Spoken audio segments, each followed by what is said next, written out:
Welcome to Challenger Deep, athletes rising above adversity, where we explore stories of athletes who faced their lowest points and risen to incredible heights. Did you know Challenger Deep is the lowest point in the ocean, making it the lowest point on Earth? When you're at your lowest, the beautiful truth is there's nowhere to go but up. We all face adversity, but how we choose to respond defines who we become. Join hosts Jeff Hagee and Tammy Matheny as we share powerful stories of everyday athletes' resilience, growth, and triumph. These stories will inspire you to rise above your challenges and reach new heights. Let's dive in. All right, welcome back to the latest episode of Challenger Deep. And Jeff and I have a colleague that we've known for about a year now that we're excited to share with you. Dora Kurimay, I think I said that right, but I'll let her say it in her Hungarian accent. But we're excited to have Dora with us. Dora and I have done several projects together, but Dora's also been a ping pong champion, table tennis, however the correct terminology is. But Dora, welcome and share a little more about yourself. Oh, thank you for the introduction, Tammy. And thank you for having me here. I'm very excited. And it's been a pleasure working with you and Jeff. So I love it. So I just wanted to share this. And so I have table tennis background. So I'm a former European champion in teams in my age group. I also played for the Hungarian national team, and I was also top 10 in the US. And I'm also a mental performance coach. I have 2 master's degrees, one in psychology and one in sports psychology. And I've also published a couple of books. So yes, it's a short introduction. And I'm from Budapest, Hungary originally, and I've been living in the US since 2006.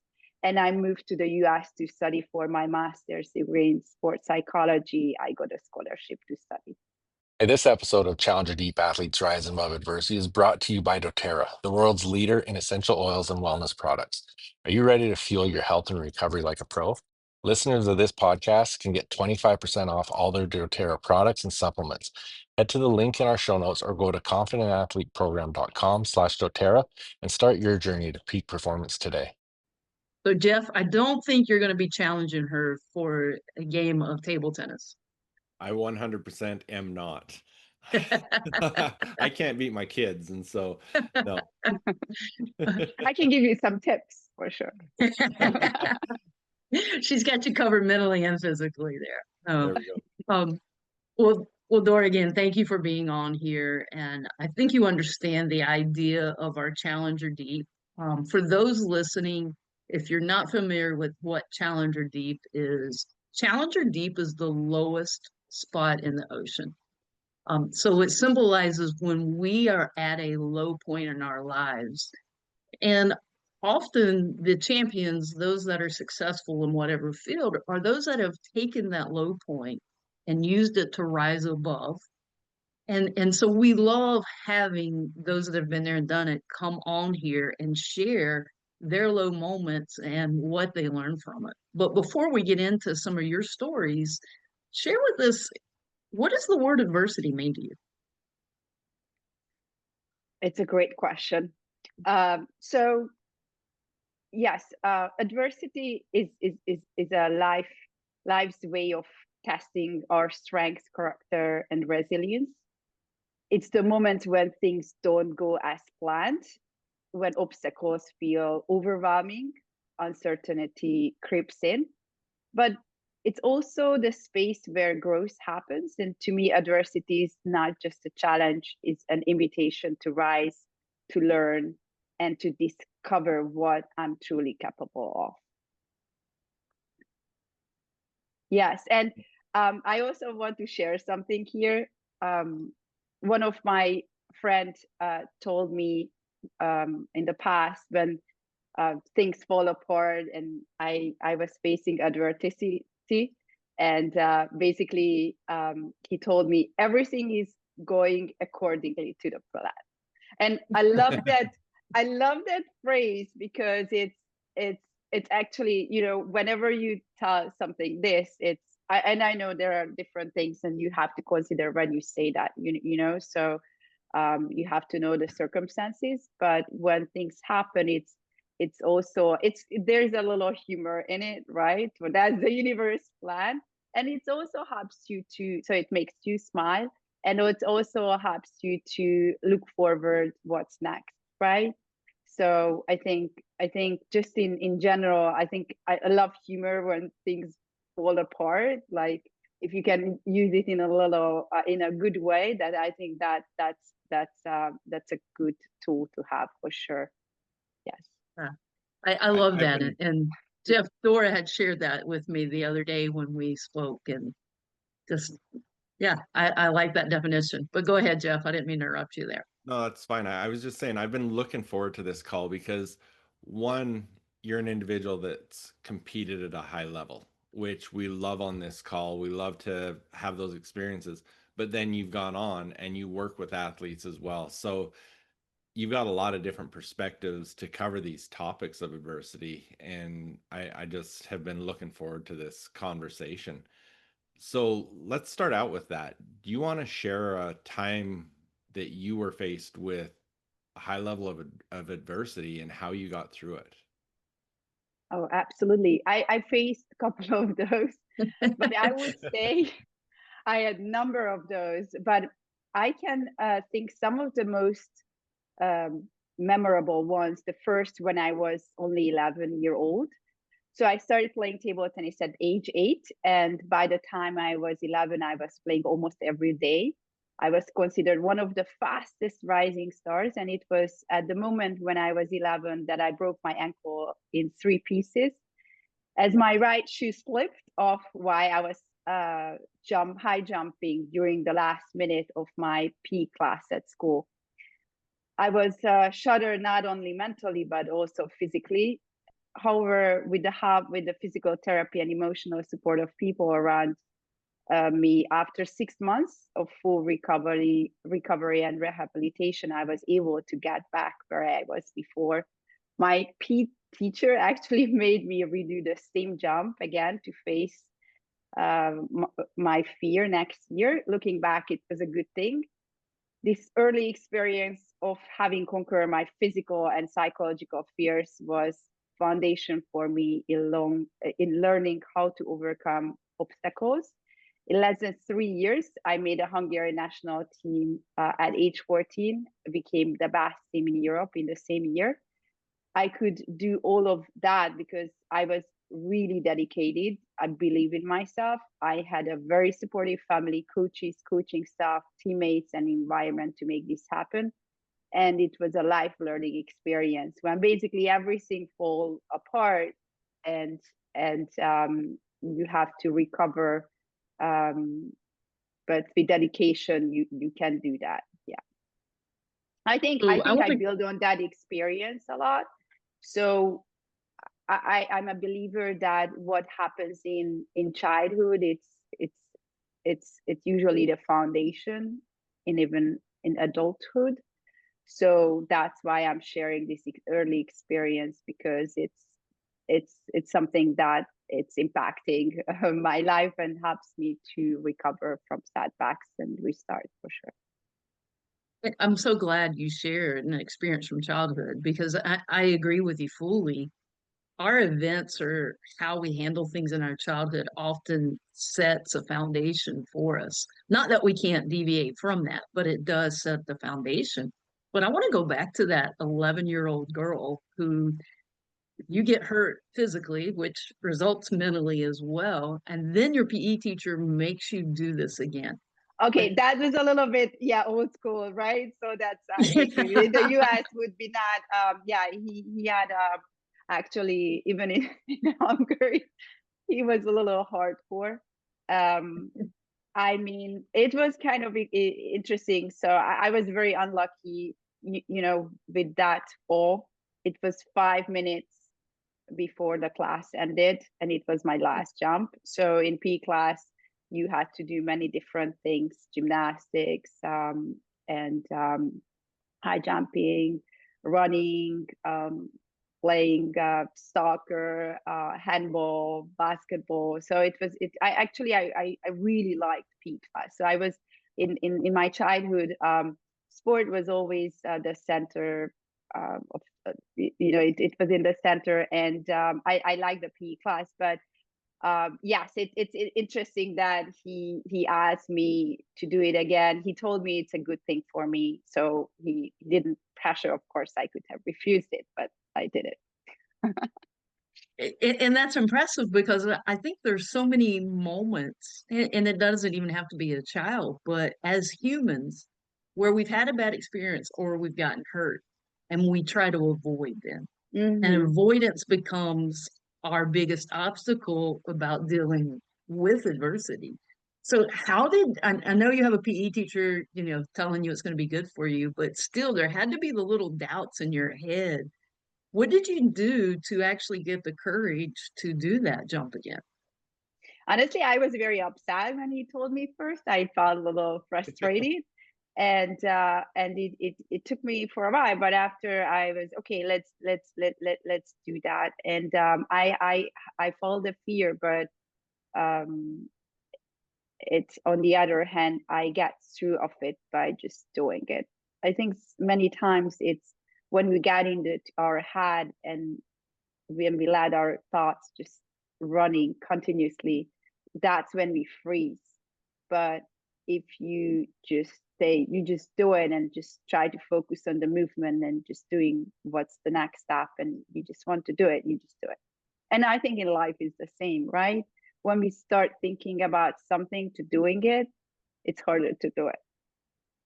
Yeah, I would agree with that. Definitely. Yeah. Well, and just to add on to what Tammy was saying, you don't do it, and then that mountain just continues to grow, and it's harder and harder. So just the action of taking it, stepping out of your comfort zone, and doing it means so much more in your development. Not just in high jump, but it probably helped you overcome a lot of obstacles moving forward. Yes, I didn't really think about it, but after was reflecting. So I also written a book on my stories of mental toughness on and off the table. And one of the reason I created 11 of my life stories that I exactly the same reason I wanted to share my life stories, that how I could overcome adversity, because I think it's very helpful for everyone, and in general everyone can relate to stories more. I always like theories, and I had another conversation with another friend, and he told me that, you know what, it would be better if you would share one of your stories, because I think that's very good, because people can relate to it rather than just talking about theories, right? So that was the reason I I shared this story basically. Well, I've read that book, a little bit of it, by the way. You didn't know that, Dora, but your Oh. life stories. So share one, because I hope the listeners out there will pick a copy up of that book, but share another story from the book of where you used a life lesson to overcome adversity.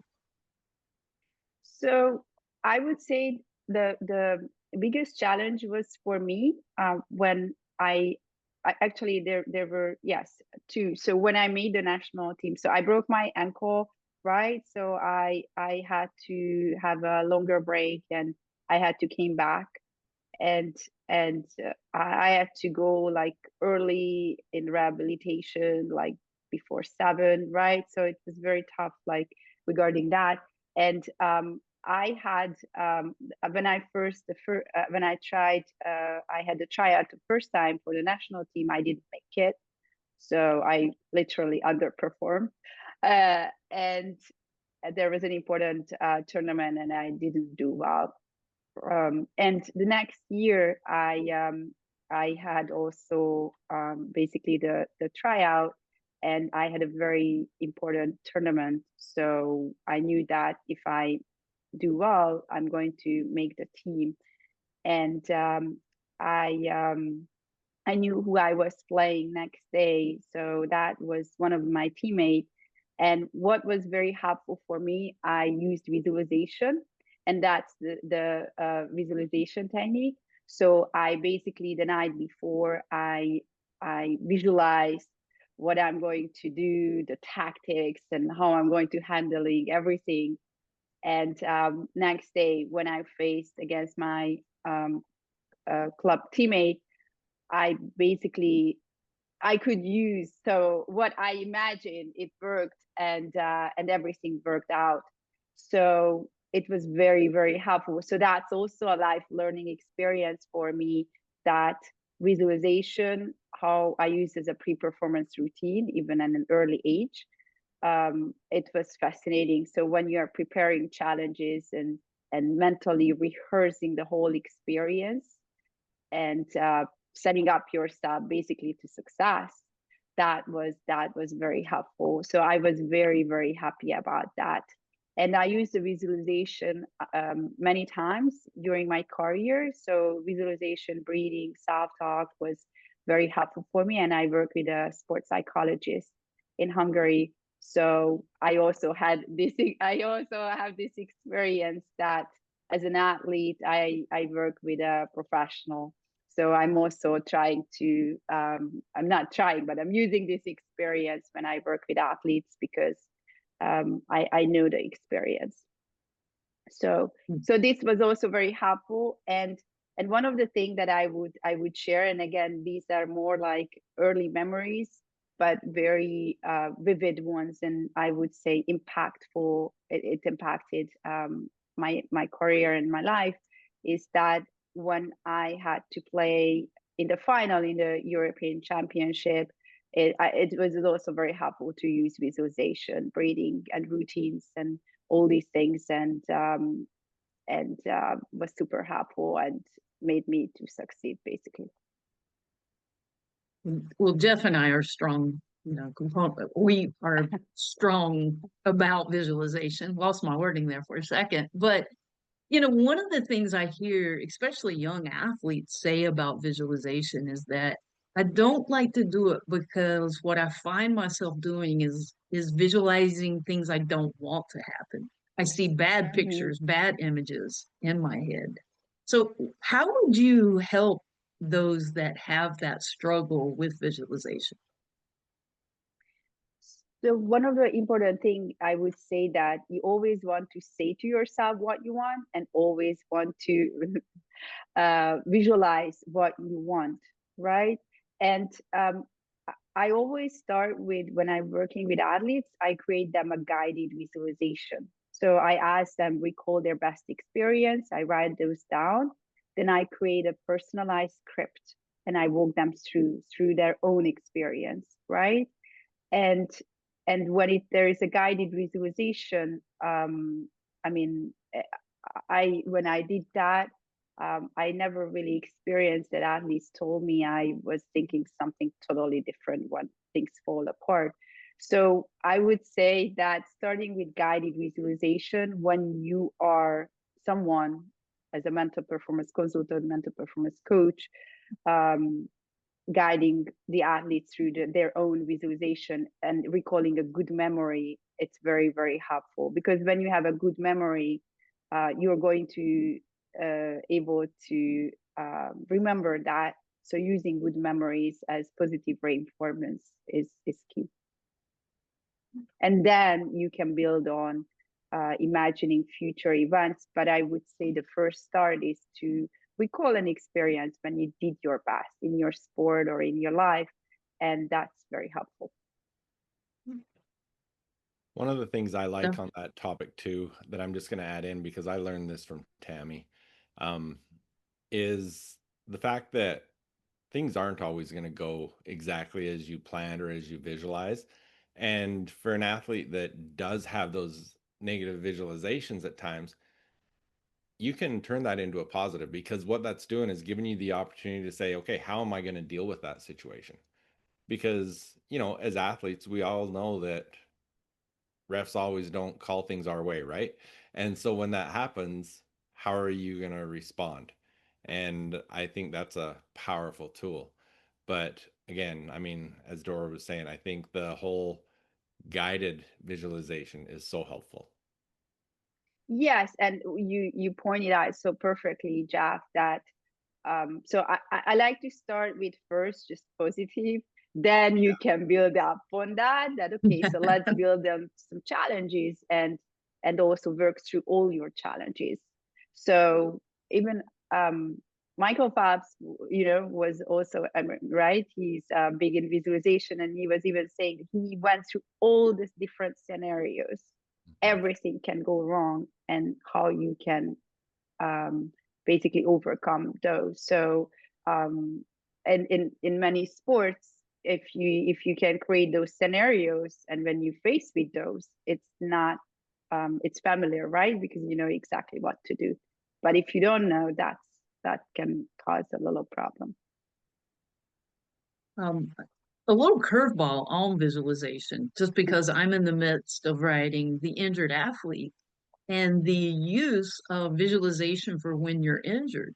So, was that helpful, or was that something you used during the period that you were injured, or any of the times where you could not practice as often as you wanted to?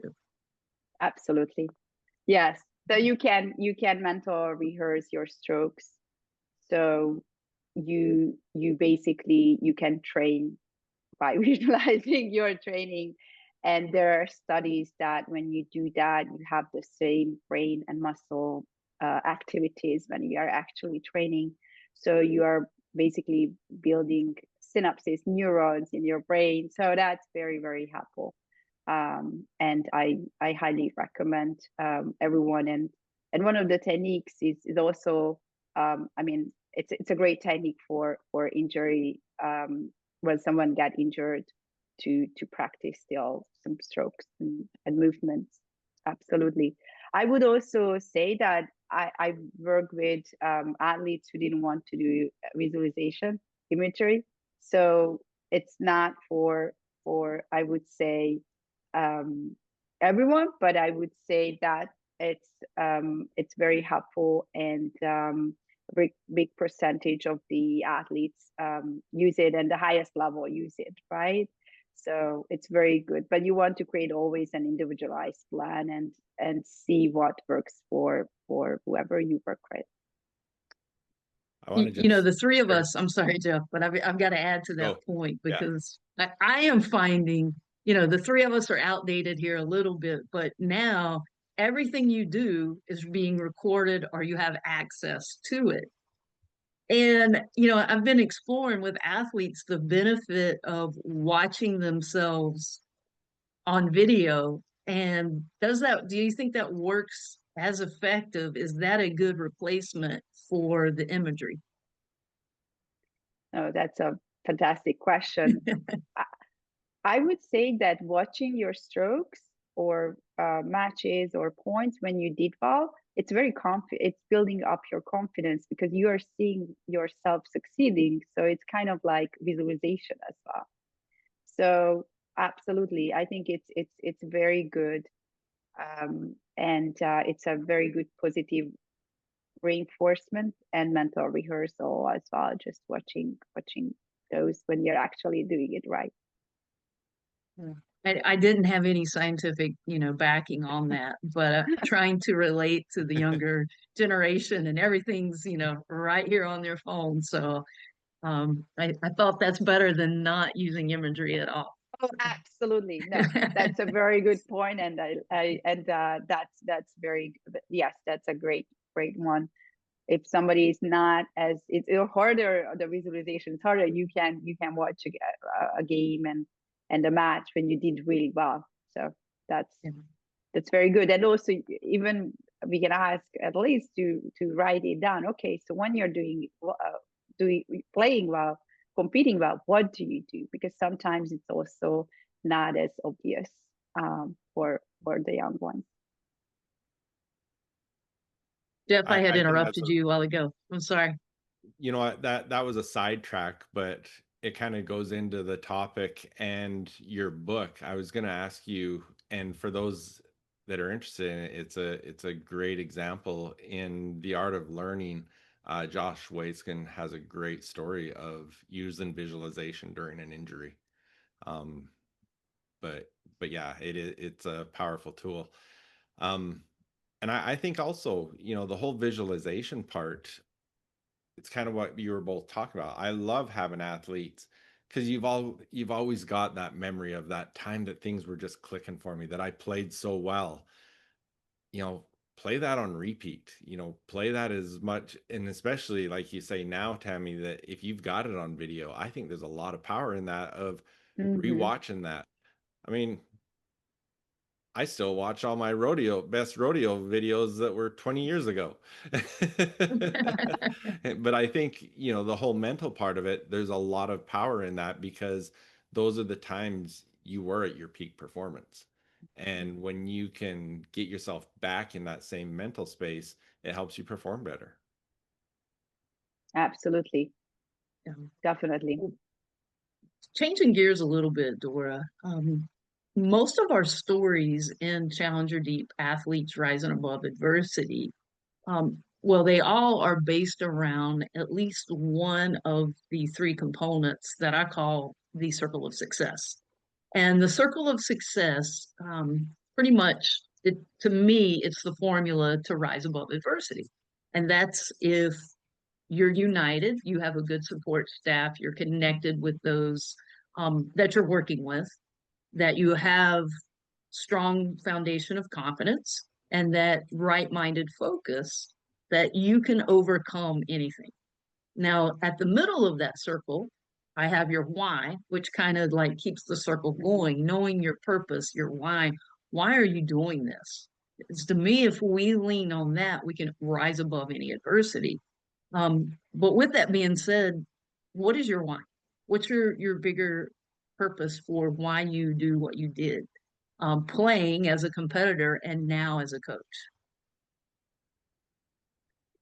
I always I'm coming from a family where sport was always in the center, so I think it's very, I always enjoyed sport activities, and also um, going through my journey as a young athlete, I know the experience, and it's very fulfilling me to work with other athletes. And I always loved basically psychology. My dad's a psychiatrist, so I was introduced a couple of terms in her early age. And I also, one of the reason I chose to study psychology, because I was always fascinated by the human behavior and performance. And I also work with a sports psychologist. So for me, my why is because I just love the human brain and mind, and I know the power of it, and I experienced it, and I want to help others to also experience the same thing and empower them, basically. So that's my why. But I also, in general, I just love learning, and I love growth mindset, and I think that's one of the essence of life as well, to always moving forward and always being in motion, and that's basically my why. Love it. And just here are a couple of tools that, because I know, I think I didn't answer for that question. In general, what helped me in life is know where you are and what you believe. I think that's very important. Know your why, what you enjoy, right? Because if you enjoy doing something, it's an intrinsic motivation, so it's a big drive. And of course, there it's combined with extrinsic. You're successful, and also you can earn some money, and and other things that's best. But knowing your why and what you love to do, it's very important. Then also setting up some challenging goals. That's also very important. Visualize your success. Encourage yourself. Breathe, right? Breathing, slowing down is always very helpful. Find role models that you like. That's also very motivating, and you can learn from them. And also reflection is very important. Like after any performance or experience, that what happened, what went well, what I can do differently next time. It's super helpful. And also ask for feedback and learn from critics. So I always say that feedback is gold, and sometimes we take it very personally, but it's so much better, and that helps you to grow, basically. Because when people are just saying, oh, very good, that's great, like you're not, right? It's just not helping you to rise even further. So that's, I would say that's super helpful. And in general, of course, the most important thing is that also know and believe in yourself, right? Be persistent. And another philosophy for my life, I like to strive for health in all aspects of my life, and also move on from setbacks and challenges, whatever happens. You know, one of the Very things you good. talked about earlier about your book, it really ties into what this whole podcast is about, and why we wrote the book is the stories. Because the stories help so many people, because a lot of people, when they face that adversity, it's not, I'm going to rise above it. It's, this is the end of the road. And they don't rise above it. And through these stories that we've shared in the book, that you share in your book, that we share on this podcast, our hope is to help people see that, you know what, some of these people that I really admire and look up to, that I think they've had it so well, they faced adversity as well, but look what they did. They didn't let it put them down. They rose above, and they've become better because of it. And so that's our whole hope here. And I think the stories you've shared have really played a role in that. And for our listeners, if you don't have our book, you can get a free copy of it at jeffhagee.com/free book. Just pay the shipping and you'll be able to get that. But we really encourage you to get that also on tammymatheny.com or on Amazon. And Dora, tell us again the name of your book and where it's available. Yeah, several. Her books. Books, yes. But the stories, when I wrote my 11 of my life stories, my stories of mental toughness on and off the table. And it's available on Amazon.com. And I also have some other books. Get Your Game Face On Like the Pros. Basically, I'm sharing tips how athletes can handle stress better. So what they can do between points, how they can use their time between points, routines, and also learn about visualization, breathing, and positive self-talk, and also create lifestyle choices that they help them to reach their long-term goals. And I also have a pamphlet, which was the first one, which is called Get Your Game Face On, and it only includes just routines between points, but it's a short read, and it's a good start. And I also have a workbook, Get Your Game Face On workbook, that only includes exercises, basically, that athletes can do right away using my books, basically, to as a resource to create their routines. Awesome. And you know what I'm going to do? Dora was also one of the speakers in one of our Igniting the Next Generation summits, that she did an awesome job. In the show notes, I'm going to put a link to her page there, where you can also see her speaking there, and it has a link to all her books too. Well, Dora, you can tell by watching you and listening to you that you are really living your why. And yes, you've had a lot of adversity, but here you are and you've conquered it, and it's helped you each time take another step to where you are. So thank you for inspiring us and motivating us, and keep being you and keep making a difference out there. Thank you so much. And thank you for having me. And yes, stories are super important and everyone can relate to stories. So this is an awesome initiative that you created, this podcast and also the book. And I love that. One more last thing. I'm going to have a webinar on the 25th.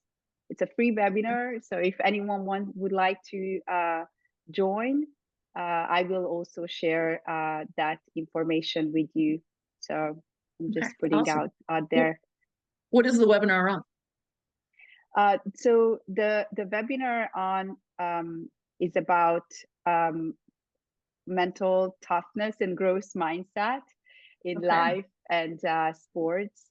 And this webinar is great for coaches, parents, athletes, so anyone can join. And I will include tips from my books that people can use right away.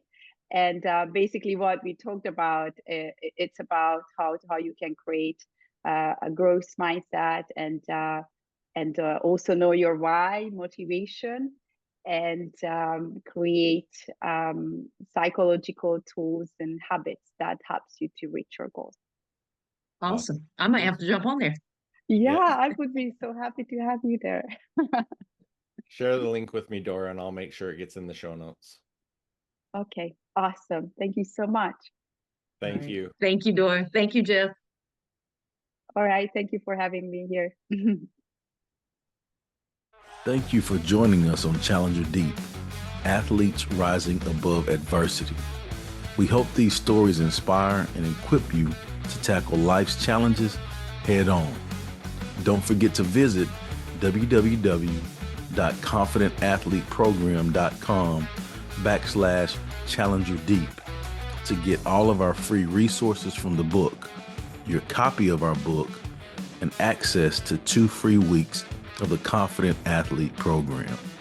Remember, in life, adversity only visits the strong. It stays forever with the weak. Let's rise above together. See you next time.